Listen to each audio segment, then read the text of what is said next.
Yeah, the last time I mentioned Cyril Ramaphosa, he mentioned, no, you can't say that about Ramaphosa, you'll be cancelled. And let me say this while we are still there.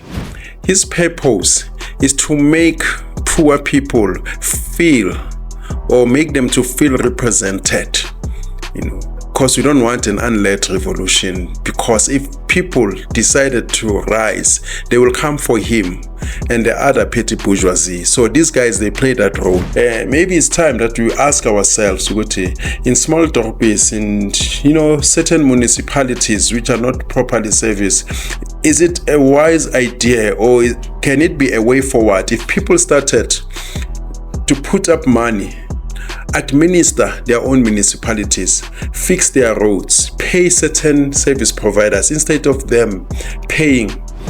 So Ramaphosa is beating them all. Jacob Zuma is out. We were told Gutuba about Lalai chess. He's playing chess in Nkandla. He was even taken to jail. Mampisa Ngagula down. And Batabile Dlamini down, Ismail down, Helen Zille quiet, Julius Malema quiet against Ramaphosa, Musima Imani, Gaitin has become a clown, and the GNU, a mascot. He's beating them all, the media, the judiciary, the public protector. This guy is winning. What if the commission, Madlanga, takes 2 years, takes 4 years? That's a waste of taxpayers' money. You are punishing us. So commission of inquiry sometimes can be set up to free certain people that they want to free. No matter what you say, when they say ANC is losing power, the demise of the ANC, and then I ask myself, will the IEC allow that?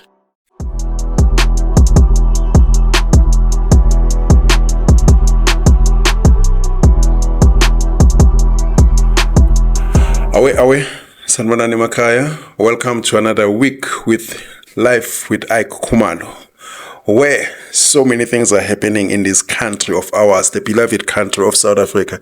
Remember when the ANC wanted to rename South Africa? I have a problem when people saying South Africa is a geographical name and therefore it should be renamed. I don't have a problem with geography. I have a problem when people rename a country by specific people who belong to a certain clan or belong to a certain organization.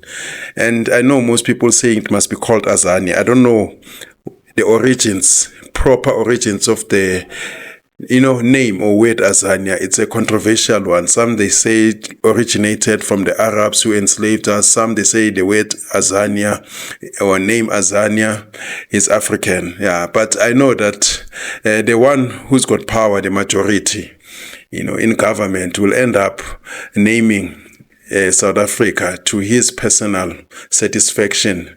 And if the ANC is going to be here till Jesus come, I'm sure they will name this country the Democratic Republic of Mandela. And some of us don't subscribe to that. But anyway, we are here. There's so many things happening in South Africa. And with me, I've got lots of questions. But before that, we have seen this week what has happened, the hate speech, Malema being found guilty of a hate speech. And for me, I really don't take Julius Malema seriously or as a revolutionary. He's not a revolutionary, he's a pseudo-revolutionary. As he has said in the past, he's here to police the revolution. When asked, he said his purpose is to make poor people feel, or make them to feel represented, because we don't want an unled revolution, because if people decided to rise, they will come for him and the other petty bourgeoisie. So these guys, they play that role to mislead the people. Hence, he can say kill the poor, kill the farm. He doesn't mean that. He's saying it to arouse the masses. And even if you ask him the details, how, he's not going to tell you. Does he mean it? No. Even in court, they say, no, they don't mean it. Sometimes it says, kiss the poor, kiss the farmer. Unlike Robert Sobukwe was asked in court, what is it that he stands for? He said he's opposed to colonialism, but not Malema. Malema loves the privileges that he's enjoying now. Hence, I've asked minions, when Malema said, when you see land, you must take it. And in the revised that, he said, when you see an unoccupied land, you must take it.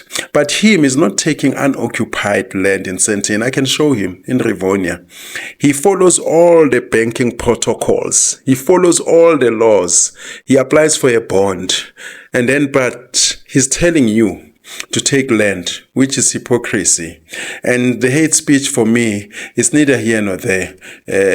But if people want to sing Kill the Boer, if he believes that, we must start to kill, and actually I even use the word believe, he doesn't even believe. If he's singing, he insists rather on saying we must be prepared to kill, knowing very well that it doesn't mean that, but knowing that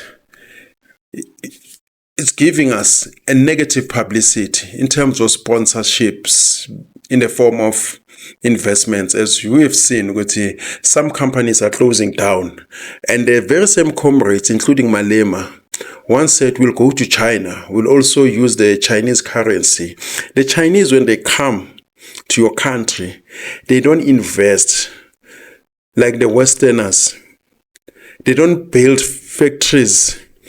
They just bring finished products from China. They build warehouses. They don't employ you. They bring their, I don't know whether it's their prisoners, but they bring them here. And who's going to buy those products in the long run? Let's say BMW closes down here, Mercedes-Benz closes down here, the tire manufacturing, these finished products from China, who's going to buy them in the long run?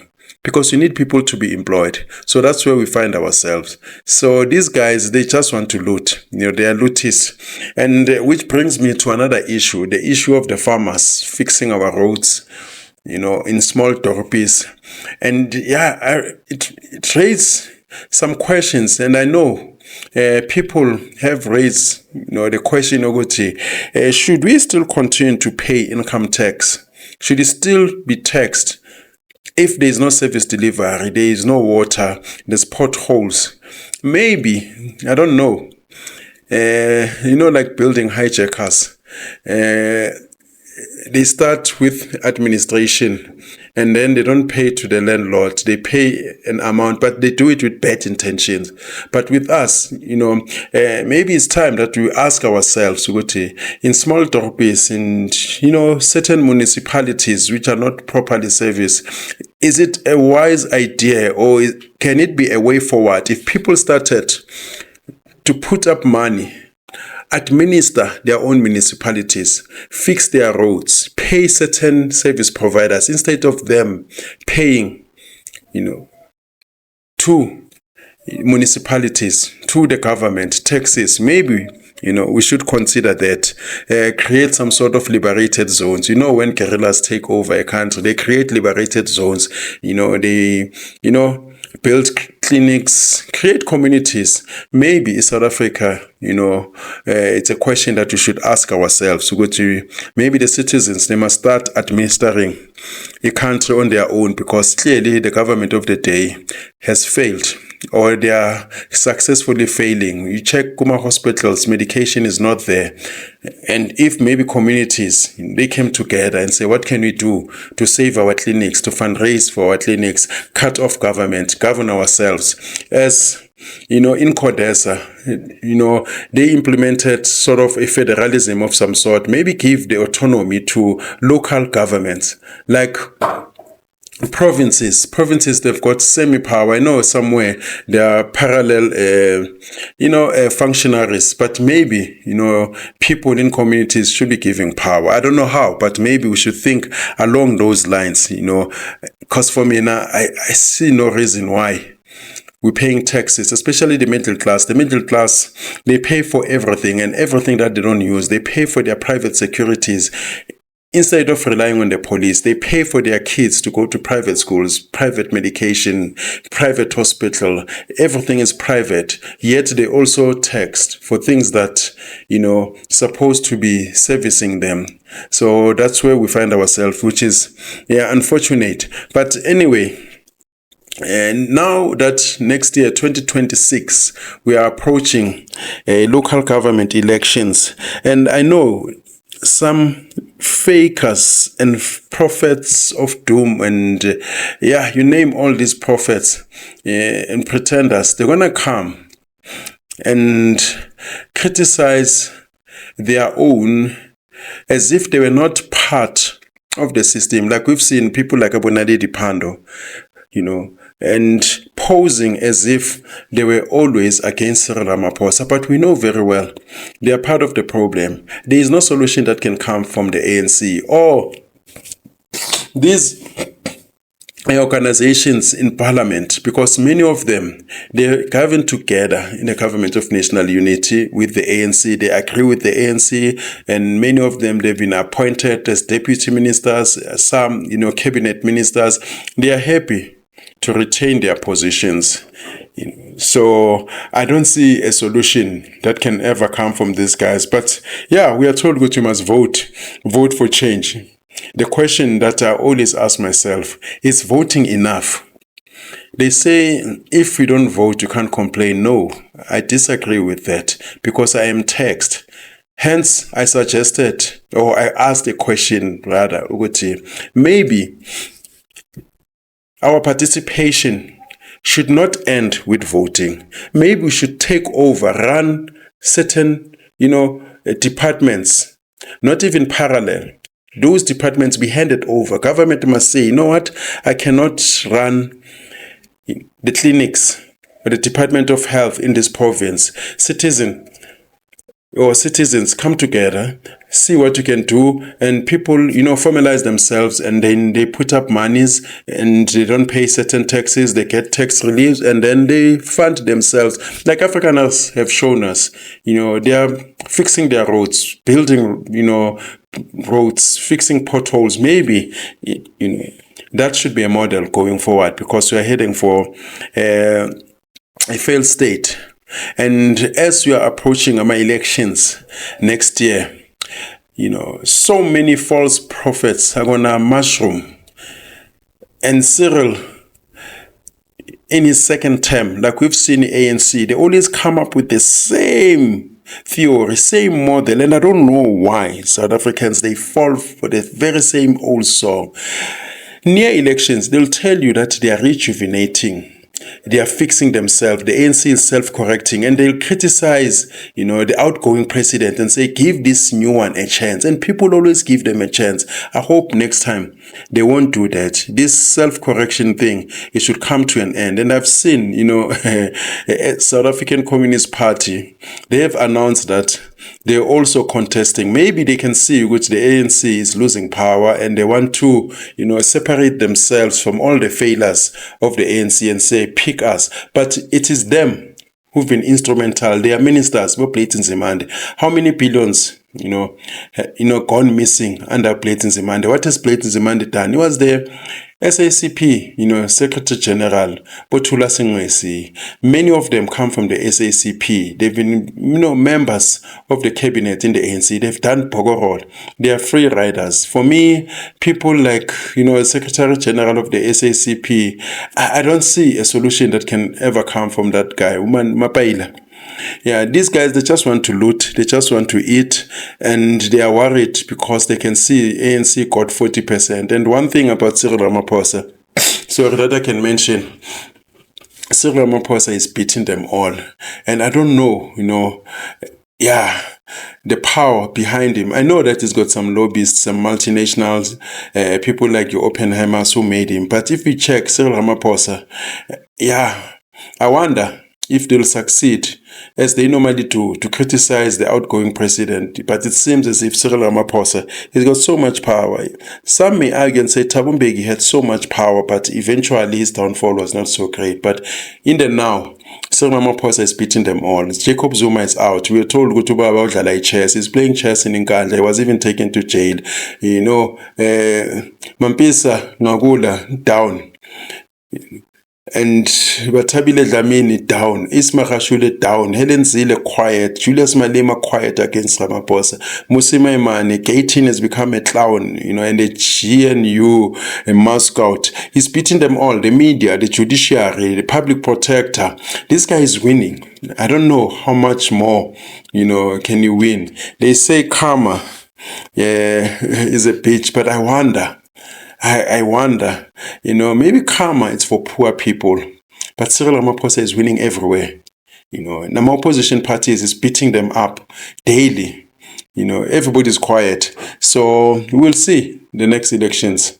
To you, Ike, outside of the inefficiencies that you believe that president should have, taken care of, the bare basics, outside of his negligence of that, what's your main gripe with Ramaphosa to the core, outside of neglecting the common man's needs?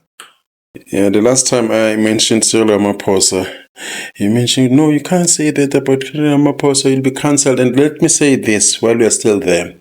With me, they say at my age, you just can't be fearful. I was not a coward as a young man. I was not a coward, in my teens when I was 12, 13, joined the struggle at 12. I was never quiet. And they say, if you want to see who controls you, check who you can criticize. For me, there are no holy cows. When I always worry, you can't say this about the Bible, you can't say this about the lobbyist. And for me, I don't express myself and act in a particular way because there's a guy somewhere who's got a purse, who's got financial strength. I say my piece. And that's why maybe I am loved, irrespective of what's going to happen. I've lived in almost all suburbs. I've been cancelled many times. I'll go back to Soweto in the backyard and I'm good. Because mangihamba la emhlabeni ngizohamba nginokujabula knowing ukuthi there is no one going to point a finger at me even in heaven and say I played with this guy because this guy was prepared to prostitute himself. But for me and Cyril Ramaphosa is a traitor. He doesn't stand for his own people. Some leaders who are dictators, be it Germany, be it other countries, they stood for their people. Cyril doesn't have that. We had Abo Verwoerd, they stood for their people. Abo Forster, they stood for their people. She represented their people well. But Cyril Ramaphosa, he's not that guy. He even betrayed some of his funders. Cyril Ramaphosa is lukewarm. He's cunning. Yes, on Cyril, I believe that the guy, he has no backbone. He's a liar. He lies with straight face. And I am always, fascinated how the media allow this guy to escape Kuma press conferences without posing a question. Why can't they boycott him? But I know they won't because they are funders. They also support Cyril. But if I owned a media house, I would not go to his press conference. Actually, I no longer take him serious because he's a liar. He's a person that you cannot rely on. Allegedly. He's a liar. I'm saying Cyril Ramaphosa is a liar. He lied on many things. But anyway, that's what I see. He can take me to court for that. He lied about COVID. He lied about cut and paste. He lied about so many things. He lied about Andile Ramaphosa, saying that if Ramaphosa Jr. Is guilty of taking money from Pusasa, he'll personally hand him over, to the, police. He did not do that. It is true, People say they gave him money. There's so many things, happening. He's quoted to State Capture Commission, which he also contributed, in the load shedding, Labotlenko. They just, avoided that, information. So for me, I have a problem with Cyril Ramaphosa. I just don't trust the guy. And maybe I don't like the guy.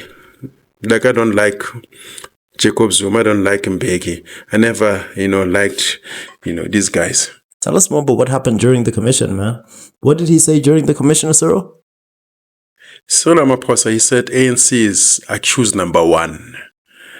corruption. That's what he said. And both like Montana, they came in, Bomachila Gogo, they came in, Bo Brian Mulife came in. They say, no, yes, he is right, because his company benefited, Guma procurement, coal, Nabotlenko, ESCOM deals, benefited. He advantaged himself. When he was set in there to the war room to fix the question of load shedding, he looted. That's what they said. So I have a problem with that. And even now, we've seen Mchunu, when Mkhwanazi clearly put evidence,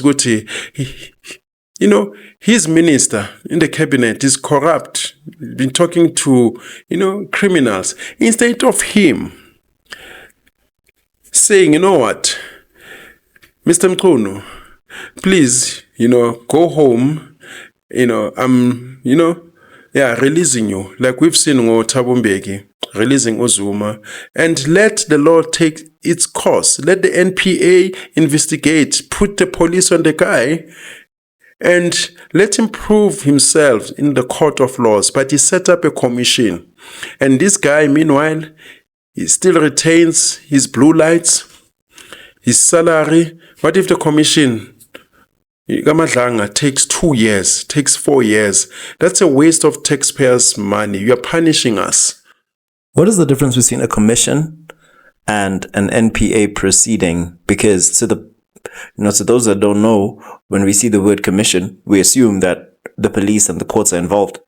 The commission, its findings and resolutions are not binding. These are recommendations.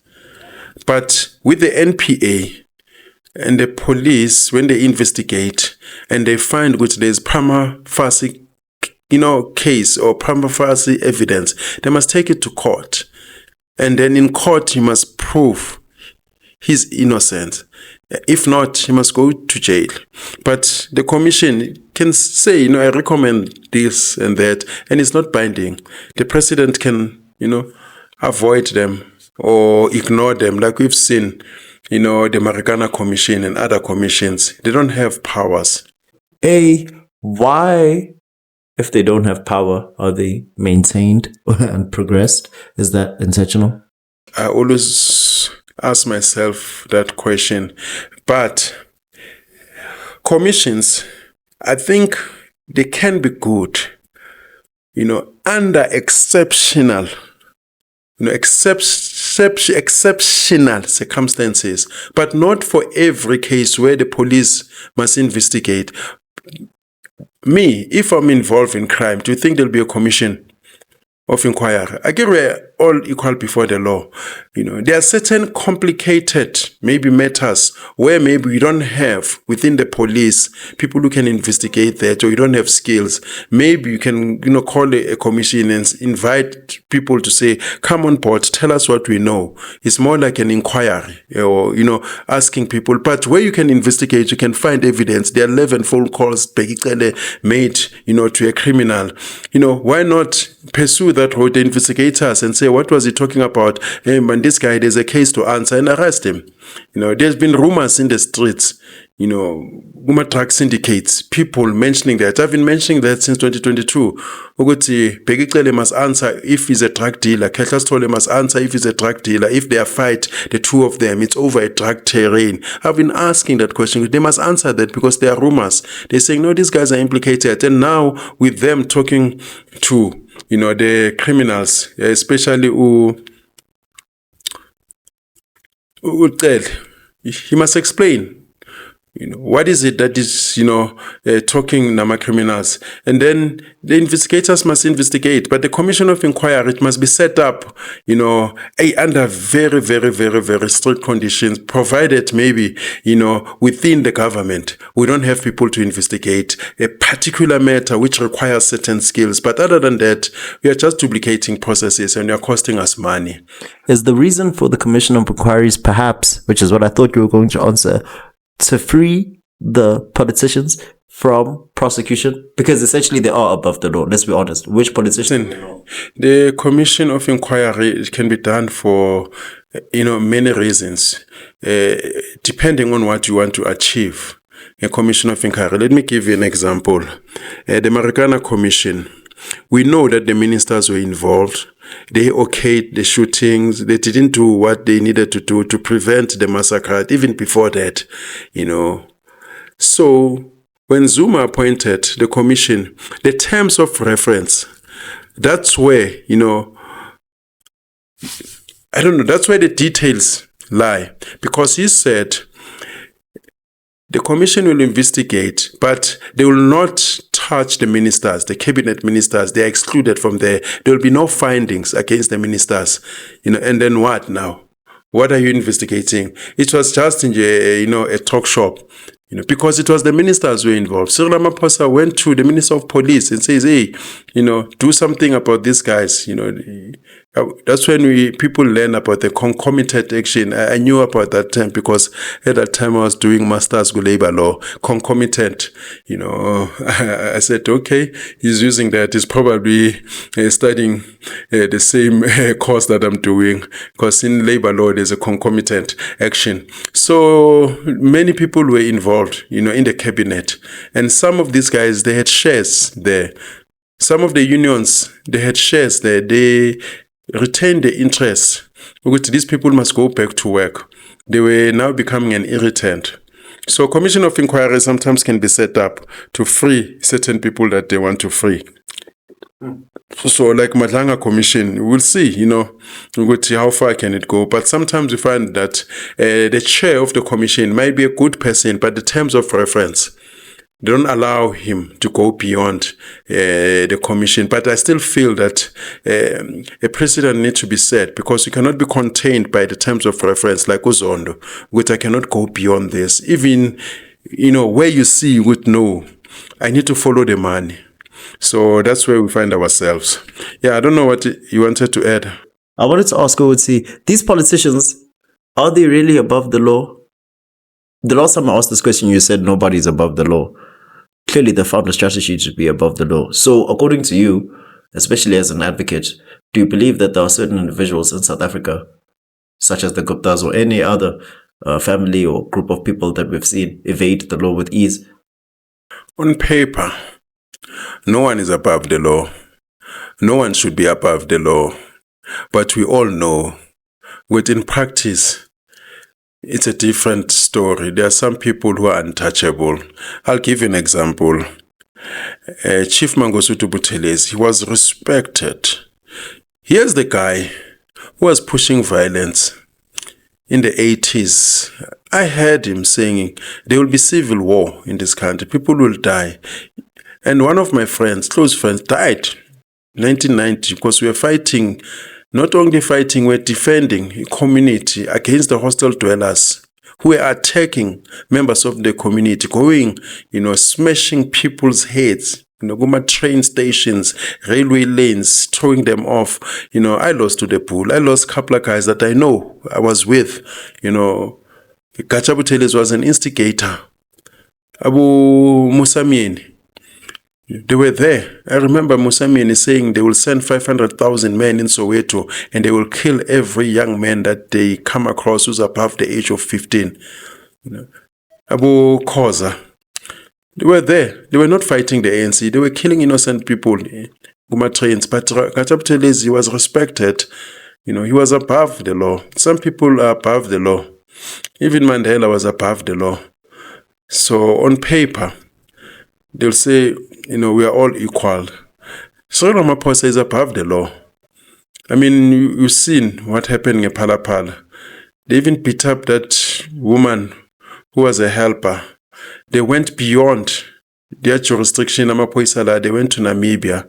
And again, what irritates me in Palapala, because people, they mentioned 500,000. Some people say that money was $1 billion. That money was coming from the eastern countries. And Cyril is more corrupt, more than that Palapala. And I was also irritated by Arthur Fraser because he knows more. There are so many things, happening with Cyril Ramaphosa, how he got his monies, how some of his companies have been excused from paying for services, Sabo Shanduga for paying for water. I mean, he could have gone for those. He went for the smaller, a subject like Phala, but, a crime happened there and nothing happened, or Cyril. So, of which it upsets me in a way, because this guy, for me, now he's the most corrupt president in the world.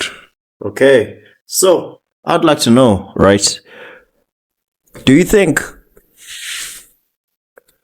the corruption is behind, commission delays? I mean, think about Madlanga Commission delays, missing dockets, is what Mkhwanazi is saying true? Would see the continuous commissions are just a ploy to evade the law eventually? I'm not for the commission, as you can hear. They are just a waste of time.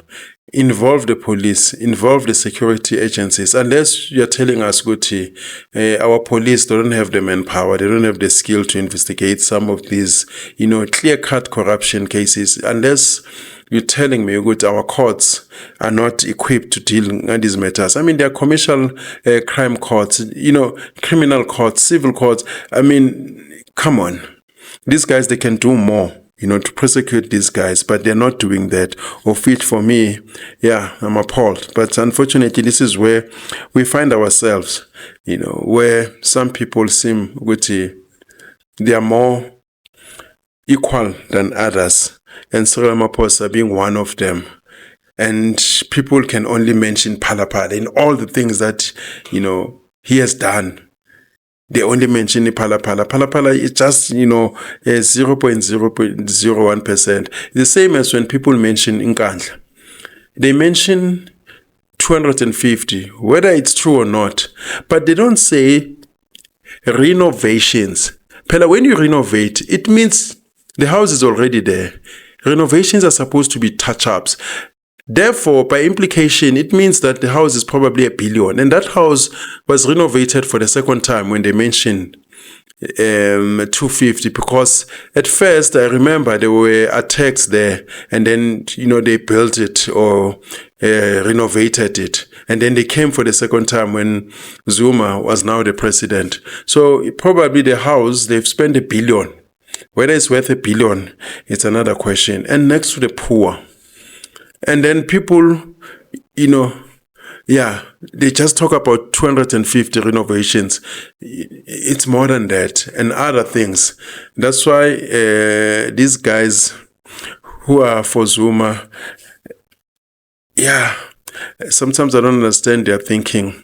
They will say it's a myth that Zuma was corrupt. We've seen his children driving Lamborghinis, Porsches, Bututuza, Nabokulubuse, owning shares in mines. We've seen his children running production companies where they're waiting for him. Their success, was it waiting for Jacob Zuma to be made a president first and then they hit jackpot? Was it a coincidence? His wives, now they were running parallel NGOs with the state. Come on, man. Duduzana was given R1 billion shares, and under, dubious means, because he was given licensing rights. All of a sudden, they had to buy those rights from him from $1 billion. Come on. Tell us, man, on the same subject of, commissions, we're hearing about Madlanga Commission. Right. This is based on a lady called Minister Kashalia or Sashalia, right, who's expressed worry that there's been dockets that were, taken away, 121 of them, especially relating to politically motivated murders, intimidation, and murders as a whole, especially politically connected, right? They were ordered by Deputy National Commissioner Shadrack Spear to be transported somewhere else for further investigation. They never returned until only now, when the Madlanga Commission is coming up. Is this because politicians are involved in the killings? What's your take on that? And are they just pretending to clean house now, or are they actually finally cleaning house? There is no way that political killings can happen without political motives or politicians, rather, involved. I mean, the mere fact that you say political killing, or killings. It means politicians are involved. And we know these guys from KZN, politics, and, news coming from KZN. We've seen how dirty can it be. From the 80s, people,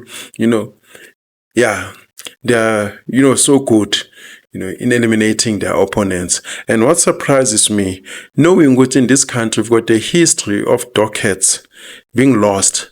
Are you telling me, Uguti, in the SAPS, we haven't found means to secure dockets, digitalize them, capture them somewhere so that even if you steal a docket, but somewhere it's captured in the National Archives and you can just go in there and retrieve it. We don't have that to get duplicate dockets. I mean, it's like we're operating in Somalia where we then record. In some of the countries where people come with fake degrees to South Africa and we are told, this guy is a doctor. But after some time, we try to, investigate the guy. His country of origin never captured his information on computers. Are you telling me which South Africa is so primitive? No, it cannot be. But there will be dockets missing. There will be some information missing. This is South Africa we're dealing with here. And what they were supposed to do, I don't know, because these guys, some of them, even if you suspend them, they've got their friends who are in the inside. All it takes is to delegate and tell their friends, go to remove file ABCD. We know of our police, they've been involved with corruption. If you can check the stats of police who've been arrested, number crimes, corrupt, anything is possible in South Africa. This is where we find ourselves. But I hope that, tomorrow it's a brand new day. But I'm losing hope in South Africa. But I just hope for the sake of our children. And another issue that I also wanted to touch, the issue of men's health is very important. I don't know whether you wanted to add something before I continue. I did. Yes. I wanted to find out about the ANC's demise, man. Senzo Mchunu has warned Uguti ANC is on the edge of a cliff. What's your perspective on this? And what would the collapse of ANC look like, for the everyday man in South Africa? And what would come next? The ANC, when they say now, the ANC is falling, or it has fallen. For me, it should have fallen a long time ago. I am worried because we've got the IEC. The IEC, from my perspective, it's like the alliance of the ANC. We've got a tripartite alliance. And I think you can add, Sanko is dead. IEC plays an important role. We've seen 2 national elections. There was a time, from Prima Facie, we're looking at the screens. Then there's a blackout. An hour later, the results come. ANC is looking better. Twice. And the opposition parties, they're just okay with that. We've seen ballot papers being started somewhere. We've seen that these guys, they will store ballot papers a night before the elections. Give them to ANC municipal councillors to store them in their homes. What happens at night? We've heard rumors that people are voting at night and, stuffing ballot papers. And in the counting, what happens? The ANC, they are in almost all the stations. There are some parties, maybe find Guti Party Corner, they don't have even 15,000 members or members that they can, delegate in all the stations. Let's say in the country, we've got 15,000 voting stations.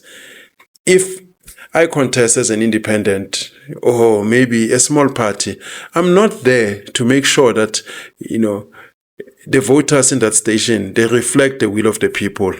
But the IEC, for me, it's worrisome. And I think that these political parties, they must do something in IEC.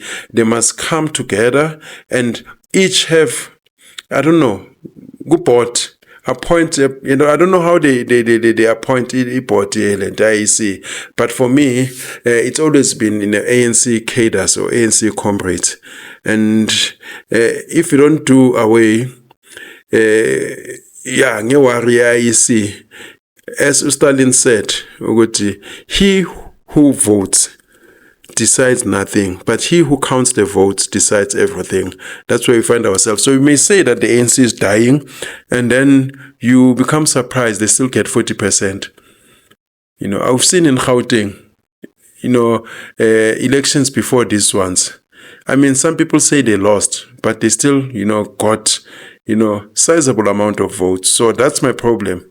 You know, no matter what you say, when they say ANC is losing power, the demise of the ANC, and then I ask myself, Bogochi, will the IEC allow that? That's the question. Yeah, you wanted to say? That's beautiful, right? But that's very beautiful. I want to know, Guti, what does the IEC disadvantage, or what disadvantage comes upon the IEC should ANC the disadvantage is that they lose credibility, and we must be careful. If the ANC loses, IEC loses credibility? No. In the IEC, they will lose credibility with time. If the IEC, you know, and they don't promote the ANC, remember these are ANC comrades. In the past, they've been appointing their own comrades to lead the IEC. So these guys in the IEC, they also have an interest. I mean, it's like, what do you call this thing? The patronage, the culture of patronage. You know, the ANC thrive on the basis that they've got more representatives in municipalities, in provinces. Therefore, you know, they can give each other positions, but the lesser votes they have, it means now, you know, the size, you know, of the purse also shrinks. So the IEC, they also retain interest if those guys that they've appointed in the IEC are ANC cadres. I don't know whether it makes sense. You know, I wish sometimes that my English was like, you know, yeah. I always struggle with my preposition. So normally I'm listening to myself carefully, and sometimes I get lost, you know, in trying to explain. And when I watch the videos and I see, you know, I made a grammatical error there, you know, yeah. It's like about with, in, yeah, it's one of those things. But other than that, I wanted to know, how often do you think, I mean, outside of just ANC and IEC, now that the ANC is losing power, however long it will take for them to finally leave, however long it will take the IEC to realize that it's in its own best interest to allow a new party to rule, will it rule forever? Will there be a party that supersedes it, do you think? The ANC, nobody governs forever. Yeah, will there be a party that supersedes it? And in the supersession of the ANC, how long do you think that'll take? And where will Helen Zille be in all of this? Does she have a potential of a comeback? I don't think Helen Zille has the potential to come back. Maybe in Johannesburg, but I doubt it, because South Africa's politics are still based on skin color, demographics, as far as language. Tribalism still plays, you know, a part, but, you know, race politics, you know, it's still there. And when I look beyond a race, I look, what is it that you're championing? What is it that you represent? You know, we know why DA was formed, you know, by all these financiers to push, you know, the globalist agenda. And you check their views, even on immigration, more similar. Not the same globalist agenda that the ANC is also pushing? Yeah, they are sponsored by the same people. They push the same, you know, same policies. They differ here and there, cosmetics, but they are all, you know, pushing the same ideology. But it differs here and there. You know, for me, there is no difference between ANC, EFF, DA, Herman Mashaba, PA, Inkatha. They'll differ here and there. Mashaba. Come on, Mashaba is DA. I mean, he sounds like DA. Once in a while, he might move to the ANC, but the ANC is also DA. You know, it's the same thing when people sometimes they say, yeah, but the West, Russia. But Russia is also trading. In America, they're also using dollar. Russia, you know, they need America. China needs America. And when people saying, no, we need to align, ourselves in a China East, sometimes in this East, West, politics, I feel that we are being played. We should choose ourselves and say, what is in the best interest of South Africa? We're trading with East or West. Can you take what's good from the left and right? Instead of, being, ice boys. But unfortunately, we governed, as I normally say, with Abopar. Konipar, konupar. Konipar, nepar. So as fun as was into less. So this way you find ourselves. And, before I conclude, and it has become a norm in South Africa to see, on your phone, a video will pop out. You see a guy saying that he's taking his life because he's going through divorce or he's lost everything or his wife cheated. And for me, it will be maybe irresponsible, other thing, because lots of guys, they're taking their lives. And I think that somewhere we need, our sessions, to help men to deal nama breakups, because men, they take relationships seriously. If betrayal, it kills them more, and sometimes they take it to the extreme, because, we guys, we love wholeheartedly. We love with everything, head first, we dive in. And relationships now, they have changed.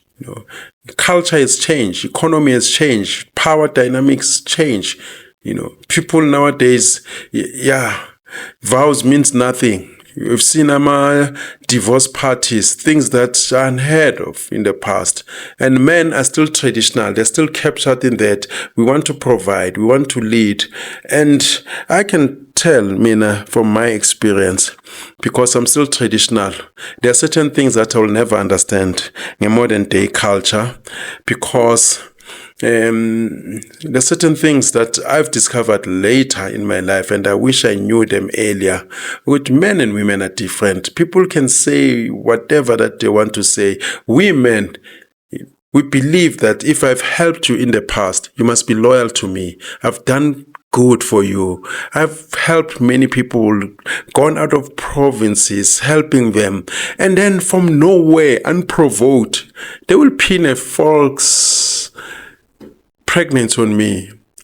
Some, they'll even try to pin a paternity fraud. And I say, but this guy, what have I done to this guy? But because mostly women, they act on feelings. It's about feelings. How they make, their decision is based on feelings in the now.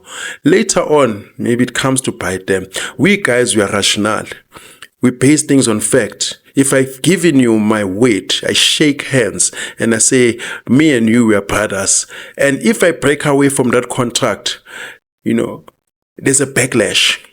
I'm disrespected. I'm taken as a traitor. There's always a huge backlash if you break away from your weight. But with ladies, it doesn't happen. Instead, they get support from other ladies. Go to choose you, dog, and you know your worth. You deserve better. But with guys, I've never seen guys advising other guys to divorce. Maybe the exception, it will be cheating.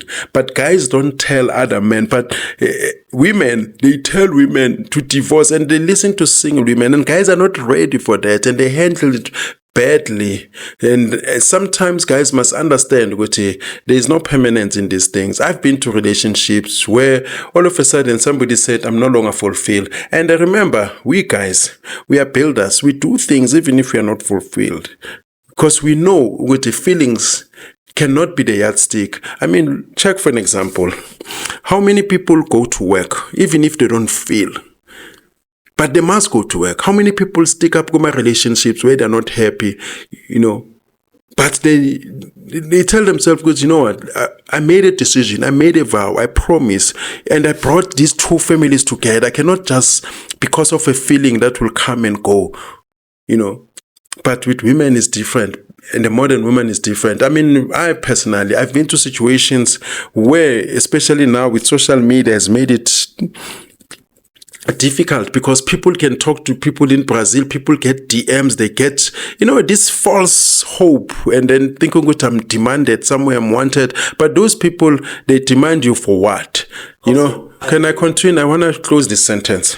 And people sending DMs and you think that, you are worthy and the disrespect start to come in. And nowadays, you've got double ghosting, things that were unheard of. Back in the days, you knew, in my village, there are 300 people. There are 400 people, but now the choice is wide. I mean, yeah, you wanted to say? I'll continue. I want to say, Ugutsi, ladies are large watchers of television. They watch social media. They engage in watching what the globalists are pushing out. And you see shows about wives, housewives that encourage or teach, in my opinion, ladies how to act. And they're delusional, most of them. The teachings that they give to your domestic woman are now affecting your everyday man, because these women watch these housewives on TV and then they come back and want to behave like the housewives to their men. They know their worth. They're better than this. It's all about the feelings. How instrumental do you think the media was? And do you not believe, Ugut, it's not necessarily the wives, our everyday women's fault, but it's the conditioning that the higher powers, including the media itself, has entrenched or impressed upon them to think this way? Last but not least, how should men react now that ladies are thinking in such a debaucherous way? Should they also start encouraging each other to divorce? And it's so they say divorce is expensive because it's worth it. I will say this: I hate a victim mentality. Whenever and wherever I find myself in a disadvantageous position, I blame myself. It goes down to choice. Even kuma divorces, I blame men. Even these TV shows, who allowed these shows on TV? It's men. Who allowed feminism to destroy society? It is men. Women are delusional because of men. They've allowed space. Every woman believes that is a 10. Back in the days when we were growing up, average people understood that they are average and they will settle with average people. But nowadays, everybody wants a top tier guys. I mean, there are 5% of guys in this bad economy. 5% maybe who are top tier. And all women want that, those guys. I mean, no one's going to get those guys, all of them, Baby satisfied. It's only a few, But women believe, these shows, they're telling the truth. And most of these people, they don't tell them. Personally, some of them, they are struggling with my relationships. Others, like about Beyonce. Beyonce sang the song, all the single ladies, glorifying being single as if it's a good thing. Being single, it's hard in this economy. People need partnerships.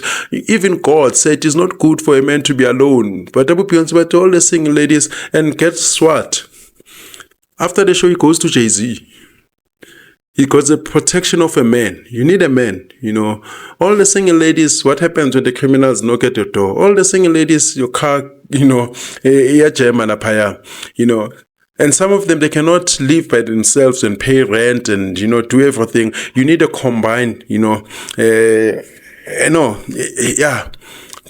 combined salaries. So that's the problem. And nowadays, on social media, we've got about blue tick in you, about WhatsApp. Mina, as a man, maybe I should tell other guys, the game has changed, it's proliferated. I don't know how not to love. That's why when I meet people, I ask them, do you want children?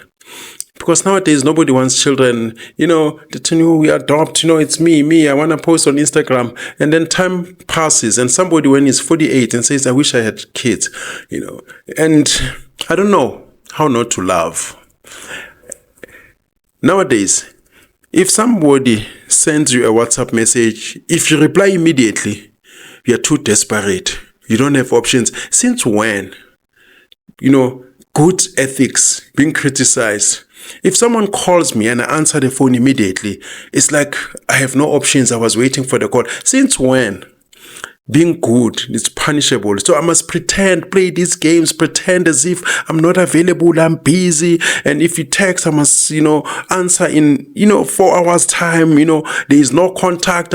So it has become, toxic, space summer relationships, and guys are still traditional. Maybe we're looking at the wrong places.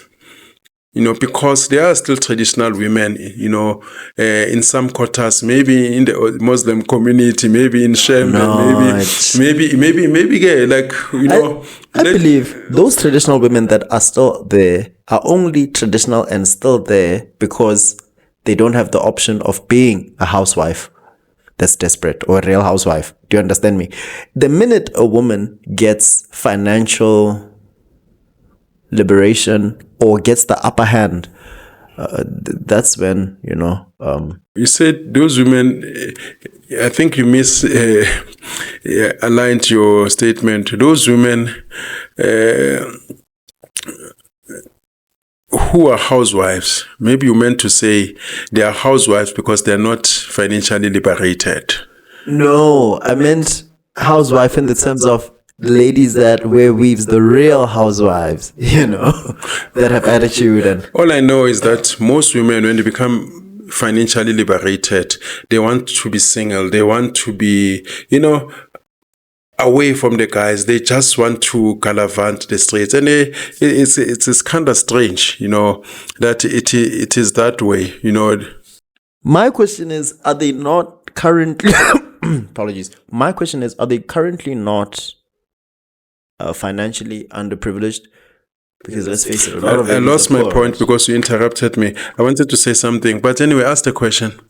Don't you think ladies are underprivileged because of the government not providing enough jobs, and hence they start the scheme of using men as a way of getting money, and hence when they get money, finally they don't need the man anymore. They can finally be themselves and gallivant and all. Listen.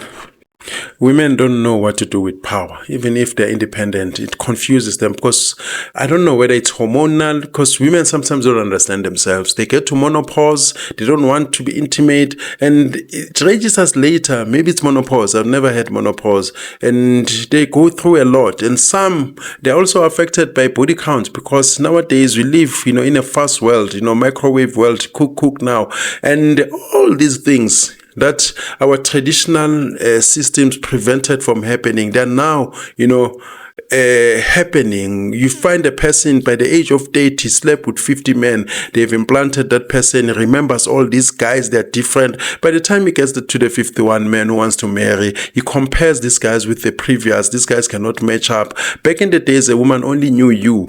You were the first and the last. But nowadays, it's like, you are being compared to the previous. You don't do this. And there's also a guy in the DM.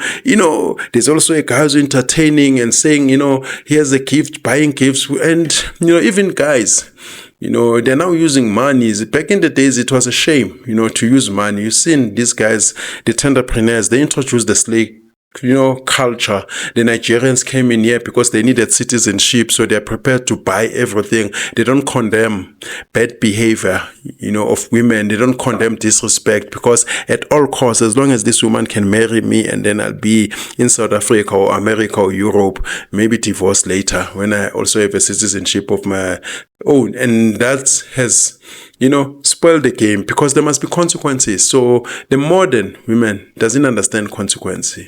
And the modern man has become weak. And I blame men again because it is men who've allowed, the degeneracy. Feminism, who allowed it? Who's in parliament? Who okays these laws? Afrikaners, they were deliberate when they did certain things. There were certain laws to prevent certain things from happening. Muslim guys still do that. They can say in terms of the book, the Quran, we are not supposed to do that. There'll be punishment. There'll be consequences. Jewish people still do that. There are financial implications. There'll be sanctions. But us here, black communities, we don't have power. I was once with a woman at the restaurant. She started to drink. I don't know at that time when she drinks. I said, "How, babe, are you drinking?" She says, yes. Why? She says, "Just because I can." And what else can I do? She says, "No, just because I can." I was humiliated, and I pretended it was a joke. She says, yes, I can. What are you going to do? I cannot sanction her. She's got money of her own. I cannot say in terms of our religion, like in the past, we are not supposed to do that. Use that guilt. I cannot arrest her. So I'm powerless in that situation. It's a matter of choosing somebody who's aligned to me. And nowadays, the ones who are corrupt, they're more louder than the ones, who are good. And the good ones, they think that, okay, we must be like these ones because these ones seem to be winning. The media is promoting, the social engineering. They show us the sluts. They show us prostitutes having TV shows. And the good guys, they say it doesn't matter, even if I'm good. So I must follow these ones. When a guy like me starts to come and say, hey, we need to bring shame back. They say he hates women. He's hurt. And they start with name calling his hurt. They like that line. He's hurt. He's angry. He's going through a lot. So men must understand that. You know what? Make money as much as you can. Your chances become better because relationships are about power. And it's always better when the woman loves you more than you love the woman because women lose interest quicker. You can take her to Dubai, take her to Paris, take her to LA, to, Las Vegas. She'll be bored. By that time, how do you know that she now wants to go to Chippy Hostel and eat Scopo and Malamuhodu because, wow, the friends are there. They say, oh, there's this guy, he's gangster. And they mean a fail pop that time. And then when you think of this woman, you think of decency. There are women that I've dated. I said, baby, I wish good things for you. But they want to see it Kuma crates on top of a crates because it's fascinating. It's new. This girl grew up in the suburb. Where's Zuela? But hey, Lapaya, Slilipes Goma crate. And the tattoos. And then sometimes there are certain things that are red flag. I normally say this. And people saying, Ike, you're too hard. When you see a person with lots of tattoos, you don't see tattoos or bumper stickers on a Bentley Rolls Royce. You don't see graffiti on a penthouse. And I'll tell you why. Tattoos, in the main, they don't come from a good space. They come from a position of someone overcoming, someone going through pain. A Bible verse, a sadness. That's trauma. Being dumped, being smashed, and dumped, one night stands, this guy, how can you do it? Some they even put their Nigerian boyfriends here, names, and they scratch them. Now they put a peacock. It means that's trauma number 1, trauma number 2, trauma number 3, and some they're on the palms. Who sees them? Many guys. So why would you want to lessen your body and make it cheap? You cannot put a graffiti on a penthouse, and the body is more important, more valuable because it's the temple of God. But most of these graffitis, you see chains, you see snakes. You don't understand. These snakes mean something. Maybe she was involved with a guy who's a snake. And now when are you taking that? As much as, she's carrying all the sperm of these guys, a guy from Congo, a guy from Soweto, a guy from Canada, and all these things, they play inside. Unlike you, as a guy, you can sleep with people that you don't even remember their names. But women are emotional. For them to sleep with you, it means they must love you. They must feel something. Then how many times can you feel? They must feel something for you. So all these guys, they leave their DNA, and then when are you going to deal with that? And yeah, guys must understand that, women, they can wake up tomorrow and say, I'm done. They get bored quickly. Sometimes a guy has done nothing. I've watched a show. This woman says, you know what? I don't know what's wrong with me. This guy is good, but I feel like I want to go. And the friends, they say, yeah, go, Tommy. You deserve better. There's better out there. And out there, people want to smash. Okay. Yeah, and then they'll start disrespecting you because for them to leave you, they must create a justification or, repeat what you don't want over and over again. And then you must look. With us guys, we want our exes to do well. But them, they want us to do, badly so that it can justify why they left us. If they hear what you're thriving, you're succeeding, it hurts them because it's more like, shit, I left him and he's doing well. Unlike women, when they leave you, it's like, after divorce, I got a car, I got a house, and I got a degree. I would not be in this position had I been still with that loser. Therefore, it justifies them moving. It takes away the guilt. But if there's nothing wrong with you, you're still pushing, and they meet a guy who's worse. Normally they meet a guy who's worse, but their pride keeps them. Because, when somebody been told, have you ever been in a situation where you're told about a decision, which you've taken a wrong decision, but you're in a point of no return because you don't want to prove those guys right, then you try to make a wrong decision right. Because if I go back, they're going to laugh at me because we told you so. Most of them, they found themselves in those situations. But that's his life. It's not a solution for guys to kill themselves. That is not life, because there's a friend of mine who was in that position for a long time. And so she recently met, she'd been with the losers that were making her the side chick from, to side chick. A friend of yours, a female? Yes. Now, she finally found the one, man. Yeah, those are exceptional cases. Who is even taking amatorokis. Yeah, those are exceptional cases. How many of those? Don't make up the rule with exceptions. You don't make up the general rule based on a few cases. But in the main, most people, they end up being side chicks. Many women, they divorce to become side chicks. I had a guy who said, my wife is now my side chick. She wants to come back. And by the time it's too late, other guys, they don't value you. Like where you come from. Look, every relationship has problems. You'll never be 100% satisfied. But me, I always advise people to say, fix what you have. Because out there, you might be lucky, but it is bad.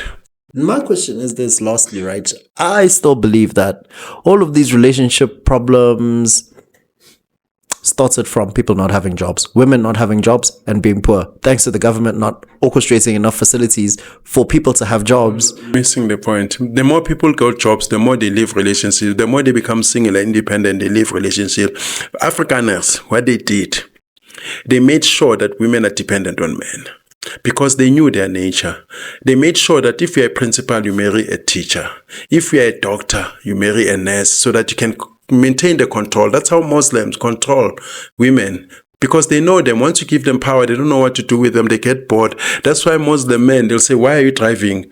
I've got a license. I'm driving you. Why do you want to be in the public alone? Have your son or me. There must be a man next to you. Because they're protecting them against themselves. Because women, can I finish? Women, they're a threat against themselves, And men understood that, because you know what? You must keep them in check, or whether you call it manipulation, And with this modern world, I can tell you from experiences that I've had, as guys, you know it. From day one, even when you meet a person, well, this one is for the marriage, or this one is puff and pass. And when you are not loved, when you are tolerated. You can tell, even when you're in public. You'll make up excuses. Good, no, she's shy. Even when you try to touch her, she moves away. Even, withdrawing intimacy, it. Even the way, she treats you when you are with friends, mutual friends. Have you ever been in a situation where they pass bad jokes about you and your woman is also laughing with them? The signs are always there, but as guys, we force. You want to put a triangle on a square. But this person will tell you, if you can listen to women day one, they will tell you who they are. But you don't listen, they will show you. Even sometimes you say, I don't want to know about your exes. Sometimes they'll tell you, my ex did this and this. Then you get a picture. When it's like this is what happened. And sometimes, if you don't get the message, they will repeat the mistakes over and over again. They'll be louder and louder, but we force because we are good people. We think that we can fix the situation. We love. And after we've loved, we've also connected with their friends, families, uncles. It becomes harder to move, but women don't care. It's like me now, my happiness cut off. And then later on, they regret. They always come back. Most women who've done me wrong, they always come back. They always remember. Sometimes they come back to want to test if they still have power. Because why, man? And then should they have power? What happens then? Some people, they just check and say, hey, and now you respond and they disappear. They just want to check if they want to come back, they can come back because it's a feel-good thing. Remember, women thrive on feelings. Everything is about feelings. They remember a guy, how he made them feel. That's why some guys, during a state of separation, they try too hard. This guy is already irritated. You're trying too hard. And nowadays, like I said, the guy who doesn't try too hard, he gets all the rewards. You know, the guy who seems not interested, and the woman says, why this one not chasing me? You know, that one, I want that one, you know, that one that I can't have. You know, women want a guy that they can't have. So now we want a woman that nobody can have. When they want but what do they say? A guy also that they can't have, but who's got the girls? The guy who's a charmer. But now we want a woman that a guy can't have. I want to know who's not accessible. Where is South Africa going, right? I still believe that the reason why a lot of the relationships with the ladies are fake is because they are just trying to use men as a way or a source of income because they don't have enough income, if any income at all. I mean, I've seen the worst, man. I've seen ladies. Let me just drive my point. I've seen ladies that do it all, man, just for the money, and they don't care who you are, how ugly you are, how sick you are, how satanic you are, as long as you pay them the money that they believe they need or want at the time, right?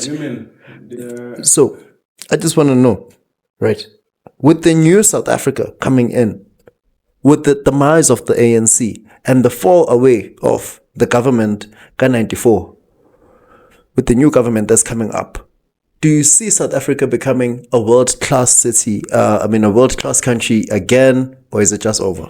We should just accept it. I note with the ANC, the biggest enemy of South Africa is the ANC and many politicians.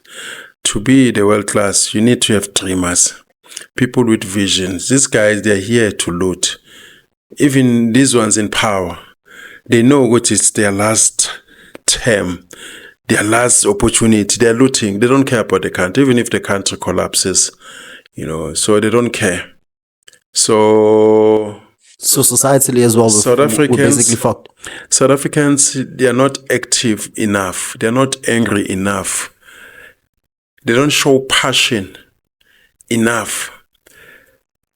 I wish sometimes I could go to all the soccer matches, rugby stadiums, and take these people with their passion. I will direct them. I will show them where to go. Things will change tomorrow. Take 100,000 people when the Springboks are playing, Pirates and Chiefs playing Sundowns, and say, guys, forget soccer for now. It's all good. You know, let's go. I know where to go. So, but South Africans are not angry enough. And when you're talking women, in this case, I've heard of soul ties. They say there are guys who are taking advantage when they see poverty is hitting people left and right. You know, in the club, there will be this guy who's buying women drinks and coming, you know, spending 50,000, and he gives maybe a lady 35,000 to go have one night. They say these guys, some of them, you know, they live their bad luck, you know, they practice voodoo, and I don't know how true is that, you know. Some, you know, started to see them with these Nigerian guys coming from all these foreign countries. They believe that, you know, I must sleep with a woman so that I can take a luck. But the world operates in a spiritual level. So sometimes I'm surprised when people associate the spirituality with only darkies. I mean, there are certain companies, be it Jewish companies, where there'll be a room, there'll be bread and candles, maybe in the book there. They tell you, you know, you don't open, you know, this part of the room. People are spiritual. There are certain things that are common to human beings. That's why certain companies, before they open, there must be a launch. Some nationalities, including whites, there must be a housewarming. We don't know that culture comes from where. Maybe medieval era. Darkies, you also open, you must slaughter. Human beings are the same. I mean, there was a time when witchcraft was a problem in Europe, in America, you know. Even here in South Africa, there was a witch hunt. They say he was killing the witches. Even they say in Swaziland there's a lot till today. Even in Europe there was a witch hunt. Even in America there was a witchcraft, which was also portrayed good, the days of our lives. So these things, you know, they come a long way. You know, we don't know whether it works. It's another issue. But there are some people, you know, who play, you know, rough. They used the desperation of these women. Ike, Yes. with the fall of the ANC nearing by,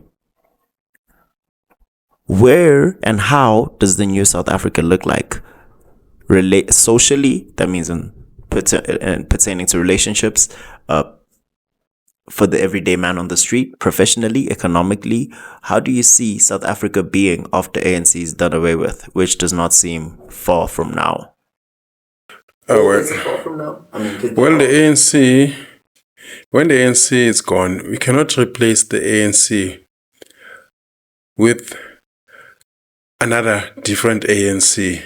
I used to say this during apartheid, because our struggle is not about replacing the skin color. It's about content. I once addressed people in a rally. I said, I don't care even if de Klerk becomes a state president, as long as he's doing what I want. So if the ANC is gone, but we replace the ANC by other looters like the SACP, it will not change our cause. We replace the ANC now 18, it will not change our cause, because you know that they also want to loot others. They're waiting in line. But with relationships, South Africa was better when it had God.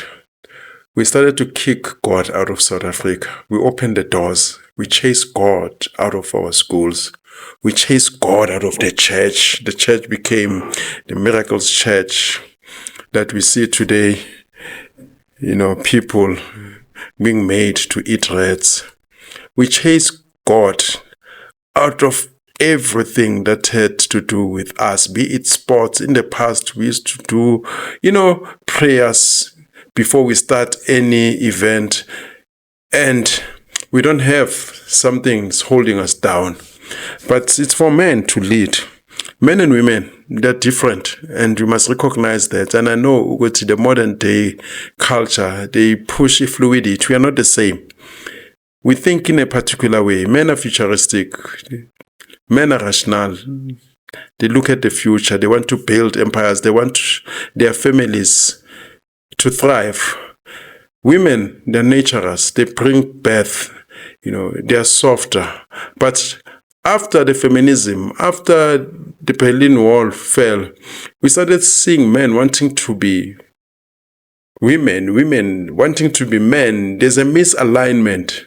And then there's masculinity where there's supposed to be femininity, femininity where there's supposed to be masculinity. We are so misaligned. We don't know ourselves. We should go back to the Genesis. Whether it's the Bible, whether it's culture, whether anything, that can push us. I mean, nations, they become superpowers when they have a doctrine bringing them together to be aligned. The Afrikaners were better when they had the Broeder Bond, bringing them together. When they had a purpose, which is what they're fighting for, I think they still have that because they're able to build universities. The British Empire, it's centered around the monarch. So us here, who's a unifier in South Africa? Amongst blacks, it's even worse. I mean, after apartheid, what brings us together? Bafana, they're losing every day. We don't want to even wear the Bafana chase. What brings us together? Like Americans, they've got the American dream, land of the brave. Yeah, it's one of those things. But other than that, let me close. But yeah, I'm a prisoner of hope. I hope that a new man will rise. A man not looking for a Messiah, because it seems as if we're all waiting for the Messiah. And by that time, Messiah is, maybe it will be too late. It will be so diluted because the demographics are changing and they are being changed deliberately. A new South African will be so mixed up. We'll have a father from Ghana, a mother from Burkina Faso. Loyalty will not be tied to the land. But other than that, that was all for today. Yeah. as they say, I find it hard, to say subscribe, comment, share, like. I'm that type of a person. Maybe I'm too shy or too humble. I find it very difficult to ask for help. I find it difficult to ask for money. That's why I could never be a politician and stand in the street corners. Please, I'm that type of person. Where I don't have food, I can only ask my family members or go home, buy bread and eat bread with water. I'm that type of a person. And I've always questioned people when they say, follow me, follow you for what? Are you Jesus? But anyway, that's it for tonight and today. Peace and out, yeah.